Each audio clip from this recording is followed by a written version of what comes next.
Hello, everybody. I'm Immigration Lawyer John Khosravi, joining you live from Los Angeles, California, from JQK Law Firm, taking your questions about U.S. immigration for educational purposes only on TikTok, Instagram, YouTube, and LinkedIn. So we usually come here every Tuesday, 4 p.m. Pacific time, 7 p.m. Eastern, and hear what you got to say so you get to know more about the immigration process. But what we're doing now is having some pop-ups this week, and we're joining again Sunday to afternoon all across the world. It's afternoon, U.S. time. And we're going to take questions as they're popping up about U.S. immigration law, marriage, green cards, some employment stuff, adjustment of status, consular processing, and a lot more. Just shoot out your questions and we get it started. If you're watching on YouTube, let me know, is the feed coming in well or not? The software we have has a delay where I can see myself like talking, and then a few seconds later I can see the visual updating. So we'll see how that works out. That's running your business has 1,000,001 headaches, 1,000,002 good stuff, 1,000,001 headaches though. I'm fixing every little thing that pops up. But we're going to take your question about U.S. immigration. Interested in learning about timelines. The people's favorite question to ask, and the question we don't really have answers to, but we'll try our best to explain why we don't have good answers to them, and a lot more. Quadruple A, good to see you again. Regular on the show, good to see you. And everyone else on Instagram, Sarah, thank you for joining us. Casper, Mona, Ahmed, Phoenix, Michelle, Samoa, everybody, feel free to shoot out your questions and if you're watching this on TikTok, last show yesterday or day before yesterday, we got 20,000 likes. I wasn't expecting that. Previous one we got 10,000, so 20,000 likes is pretty cool. But join us, share the feed, and subscribe. And the best place to ask questions is on our YouTube page. The system we have shows the YouTube questions more prominently. So if you go to Immigration Talk on YouTube and check that out, you could do it there. But hey, if you're interested in a marriage green card case or a fiance visa, we have a guide called the Ultimate Marriage Green Card Guide. Definitely check that out. Goes through the entire marriage green card process so you have an idea what's going on before you consult with an attorney. Nixta says, hi, John. Hi to you as well. We also just published the Ultimate Naturalization Citizenship Guide. And so that's a special one right there, 50 plus pages. If you want to download that, go to jqqlaw.com/contact, jqqlaw.com/contact. For the marriage green card guide, the ultimate marriage green card guide, go to marriageimmigrationlaw.com and you could download it from there. Please like if you're watching this and share the feed so we get more people coming in to ask their questions. Me, One Love, Big Daddy, Dr. MD. Thank you so much. Nixta, you as well. Thanks again. Monas, can green card holders apply for green cards for their parents? Unfortunately, the quick answer is no. You have to be a U.S. citizen to be able to apply for your parents. It's called the immediate relative category. So within the immediate relative category are parents of U.S. citizens, spouses of U.S. citizens, and minor children unmarried of U.S. citizens. But if you're a green card holder, you only are able to apply for your children who are unmarried, whether they're minors or adults, and a spouse. And there's delays in that. Mona follows up. Since parents are from Iran, any chance to get visit before next 4 years? Very, very unlikely unless they're in athletics or something like that. They come in to compete at the Olympics or something. Or you become a citizen and you apply for them. Mona, how much more time? When did you get your green card? So we can calculate that. And how did you get your green card? What was the basis? But other than that, other than rare circumstances of a tourist visa being issued, it's very unlikely that they'll be able to come visit the United States under the current administration if they're Iranian citizens. Unless maybe they get a second citizenship from another country. But all that's, there's nuances and exceptions, but overall, it's not going to be good. Badger asks, is the I-129 the right form, right for getting a spouse or here while awaiting a visa approval? No, the I-129 is for work visas. That's for someone wanting an H or an L or something like that. What you're probably thinking of is the I-129F for the K3, but that one usually doesn't work anyways. But check out my guide, the Ultimate Marriage Green Card Guide. But we have a lot of videos, Badger. If you go to YouTube, JQK Law K3, if you type that in, I have detailed videos about the question you're asking for. Mona says September 2024. Oh, EB, but I was on O1A. Lord suggests EB2 versus EB1. I mean, if you get EB1, get it. It's because EB2 is a little backed up, but do what you can. But yeah, it's gonna be a while until your parents will come. Unless you're gonna get the green card, you go visit them. But they're very unlikely they'll come here under this current administration unless things change a lot. So kind of getting into what the K3 is. So, when you have a marriage green card case, you're married to a citizen, not a green card holder.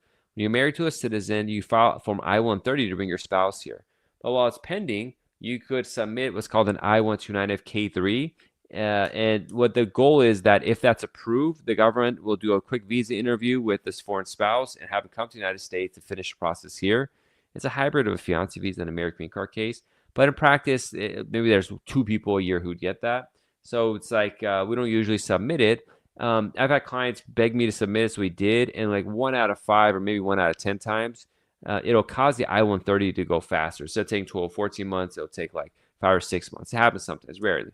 So that's the only reason I would use that.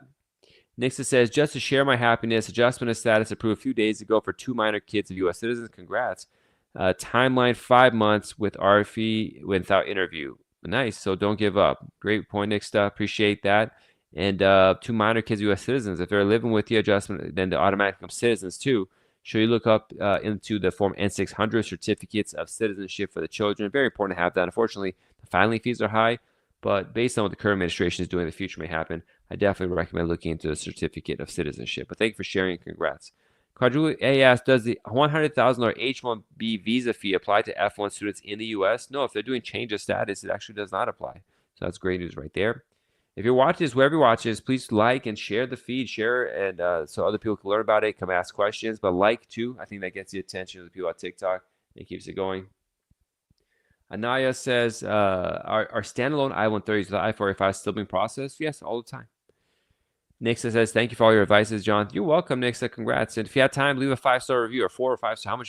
How many stars Google allows you to put? Just put JQK Law into Google, and on the right side, it'll come up. You don't have to write anything, just stars. It helps. But I appreciate that. And again, look into the certificate of citizenship. But thanks for coming on the show.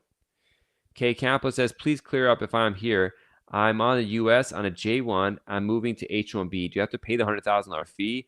It seems like if doing change of status in the United States properly, they're not going to charge you the fee. But I haven't been reading the updates yet. I just came up a couple of days ago. I'm going to have to read it in more detail. But it looks like it's not going to apply if you're doing change of status. But it is successful and not denied. But, just the lawyer who's going to do it for you is the employer's lawyer. So they'll be able to give you all the information you need. Doesn't matter what you know or don't know. They'll take care of it. Kay Campos, thank you for the gifter badge. Please like everyone who's watching. Appreciate that. TXKK says, I recently changed USCIS field office when they told me that my I-45 case was in queue for an interview in Orlando and now has been routed to Los Angeles. Will there be a big delay in my case? It's hard to say. Sometimes no, sometimes yes. It's really a bureaucratic thing of what they do with your file. So there's no fixed way of that, how that works out. You're welcome, Kate Campos. July says, hey, sir, I have a CIGIS. I want to use 245H, deemed parole for marriage case, OS, scene 245H, part 1. I have to see what's going on with your case. That's too case specific. I have to talk with you in private. Keith says, if a 90-day deadline for the consular DNA letter expires, can I request another one later once U.S. relative is ready for DNA testing? I don't typically handle DNA testing, so I'm not well versed in that situation. But if it says a deadline, it's a deadline. You got to ask the embassy if they'll extend it. But I don't know the details of DNA testing. I've only had to do it once, and they'll do it really fast. So I don't remember getting too much into that. Someone says, petitioner switched from 2-month to 12-month on USCIS website. Does that mean it's delayed? No, the website is not reliable. So any timelines, even on the website, seeing how long it's going to take is not something that's reliable that I would take seriously. But I don't know how long you've been waiting and what kind of case you have, so it might be something different going on in your case. I don't know. Kay Campbell, thank you for the gifter badge. July said, hey, sir, I answer your question, July. Dr. Mike says, my mom's an American citizen. What's the wait time to connect me? I don't know. I don't know about you, what country you're from, if you're married or single, how old you are, what's going on with your mom, where she's living. So we got to have a consultation to get more details about that. Sarah asks, how long does the I-130 take to be approved? What kind of I-130, Sarah? There's many different types for parents, siblings, children, adult children, minor children. Are you a green card holder? Are you a U.S. citizen? All these have factors in how long it's going to take. Oops, I accidentally sent an invitation. I didn't mean to. TX says, I tried to expedite my EAD work permit because the first one got denied. I tried the second time. There's no option online to select only to expedite I-45. How can I try to expedite the EAD? Well, it's surprising you got your EAD denied. I don't really see that happening, so I guess what's going on. But if you want to expedite, call them and USCIS and tell them the reason for your expedite. User 37 says, sir, can I go to my home country for 4 months with expired green card and notice receipt with clean record? So I'm guessing you have an extension pending. Can he go to your home country? I need more details to advise whether you could do something or not. I don't want to say yes and you go and say, "Oh, this lawyer didn't know what he was talking about. I got stuck outside." So generally a person with the expired green card with the extension can travel, but whether you could do in your unique situations, I don't know because I don't know you. But that's the whole point of the extension notice is to give you the ability to travel, have work authorization, and do the things you need to do, just as having like a proper green card. But you might have a bad case and you leave, might not be able to come back in, or they put you in detention. You might have some arrest history or convictions or stuff like that come in the system too. So until we really get into your case, I can't say for sure what you can do. Sarah asks, I-130, U.S. citizen husband, Iranian wife, probably 12 to 14 months for that I-130 before it be approved. That's the average right now.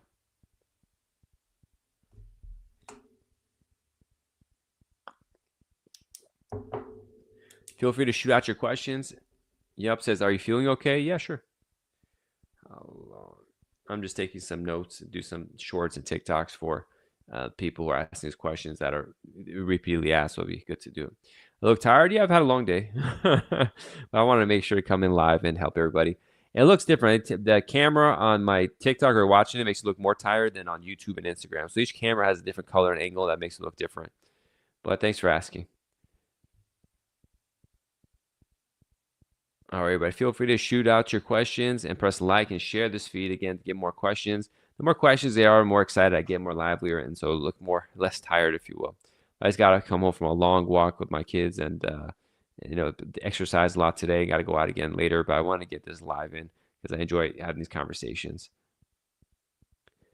All right, so what's going on in the news when it comes to immigration? As you all know, it's always something going on. I have a different podcast, actually. It's called the Immigration Lawyers Toolbox Podcast. For every Monday, I go over like a top 10 things from the last week. It's more for immigration practitioners.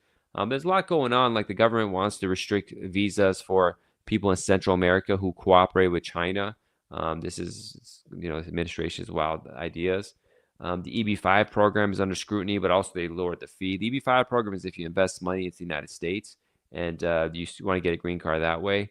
It's what the gold, visa is supposed to be, but they're changing that up.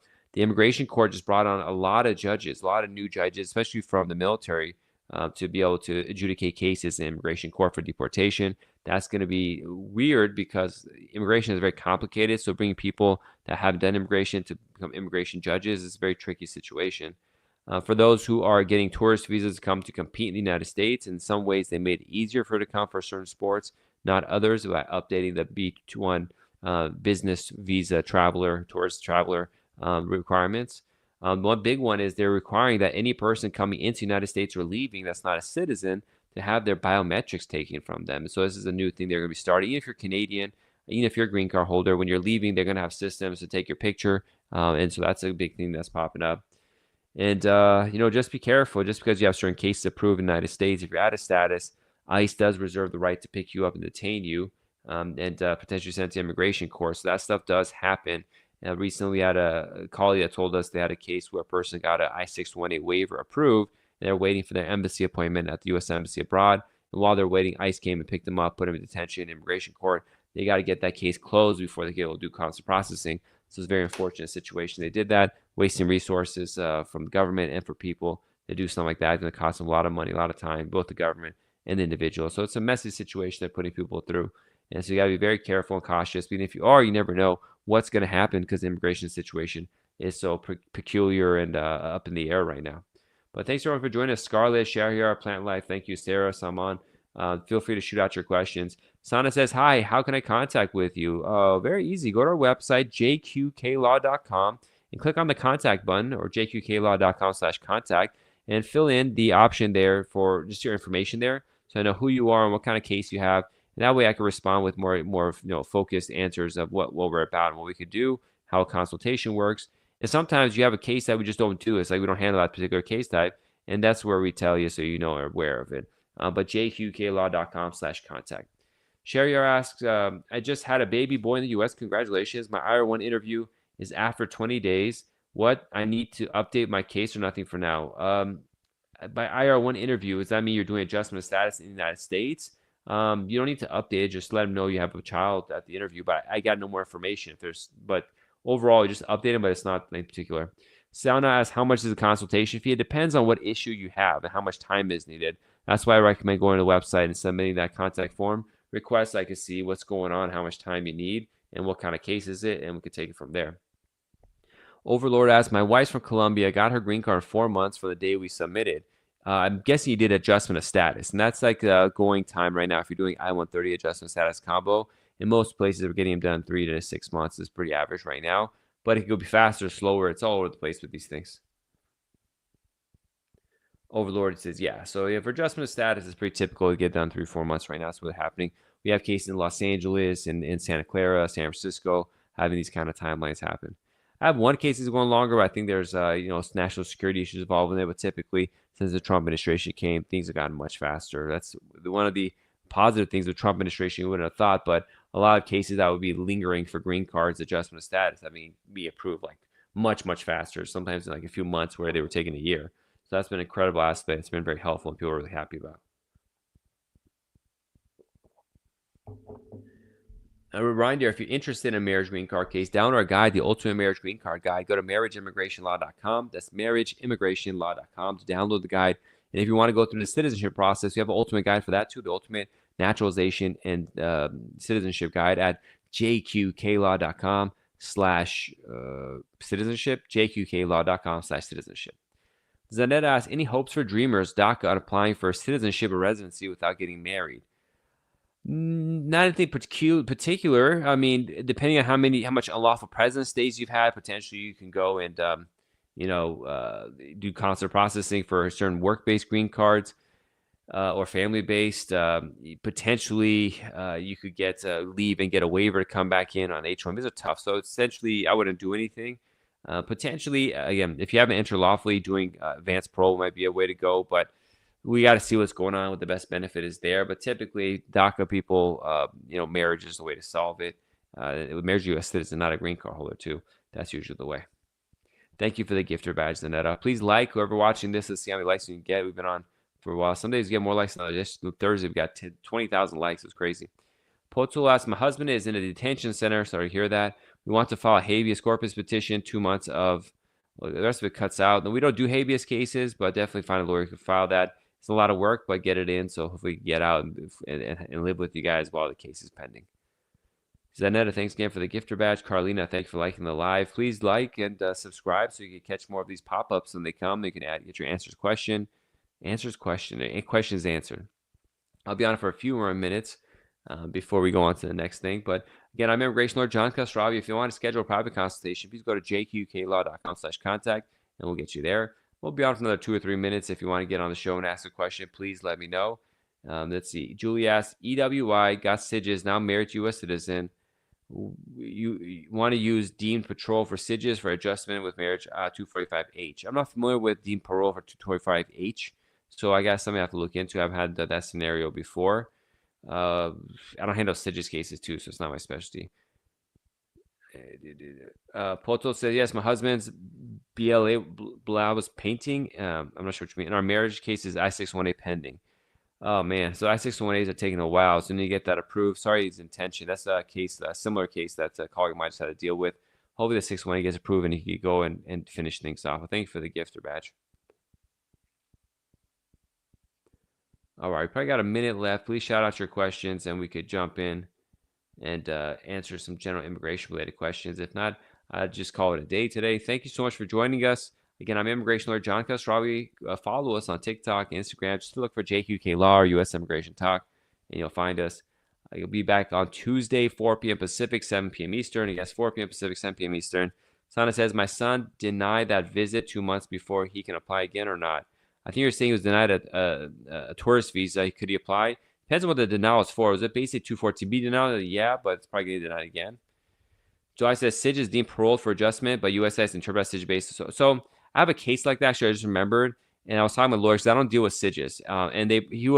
We had to do a FOIA request to see if he was paroled in like the way you're saying on SIGs. And he was in that case. But we had to do a bunch of FOIA requests. But his case is already in court, so and administrative closed. So I didn't want to rock the boat, so we just left it as is. But that's the thing. So it's from what I gathered is they don't consistently interpret it as parole, and it depends on what your paperwork looks like. So you need to get a copy of the paperwork that says it was parole. So it might work, but you need the paperwork, and my client didn't have it, so we had to do a FOIA request, and unfortunately it didn't work out. Is there any way to speed up an I-90? No, not really. Because you get the receipt notice that's an extension, so the government says, what do you need to speed up for? You got the extension notice. What's the matter? What's the big deal? Sharia says, sir, sorry, my interview is an Islamabad embassy IR1. In that case, do I need to update as well? I just had a kid 30 days before interview. I'm a spouse of a citizen. I mean, you could upload the birth certificate so it's in the system, and at the interview, update them, but that's about it. It doesn't really matter much for the case.